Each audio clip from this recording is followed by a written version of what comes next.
সিলেটে যাত্রা শুরু করলো আইসিসি অনুমোদিত বাংলাদেশের একমাত্র ব্যাট ম্যানুফ্যাকচারিং কোম্পানি এমকেএস। অনুষ্ঠানে জাতীয় দলের ক্রিকেটার ইমরুল কায়েস জানান এমকেএসকে ছড়িয়ে দিতে চান সবার মাঝে। আর মেহেদী হাসান মিরাজ জানিয়েছেন বিশ্বকাপ নিয়ে নিজের ভাবনার কথা।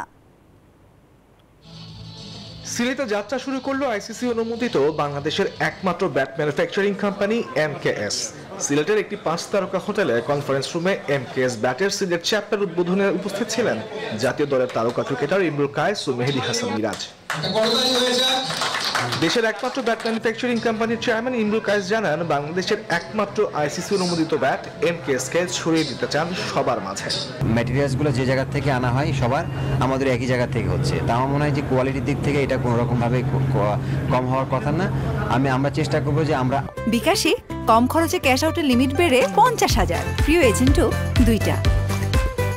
আরো বেটার ভাবে কিভাবে করা যায়, কারণ এটা আমাদের ফার্স্ট বিজনেস। আমরা অবভিয়াসলি চেষ্টা করবো যে মানুষ যাতে আমাদের একটা প্রোডাক্ট নিয়ে খুশি থাকে, আমরা সেভাবে আমরা কাজ করে যাচ্ছি। চাইবো যে বাংলাদেশ ভালো করবে ওয়ার্ল্ড কাপে, বাংলাদেশ চাইবো ওয়ার্ল্ড কাপ জিতে আসুক, এটা তো চাইবো এজ এ প্লেয়ার হিসাবে। বাট চাওয়ার জেতার আগে আমি চেষ্টা করবো সবসময় আমরা চাইবো যে যেন বাংলাদেশ ভালো ক্রিকেটটা খেলে আসতে পারে। এই অনুষ্ঠানে জাতীয় দলের ক্রিকেটার মেহেদী হাসান মিরাজ জানান টি-20 বিশ্বকাপকে সামনে রেখে নিজের প্রত্যাশার কথাও। সবাই সবসময় পারফর্ম করতে চায়, বাট প্রত্যেকটা প্লেয়ার প্রতিদিন পারফর্ম করতে পারে না।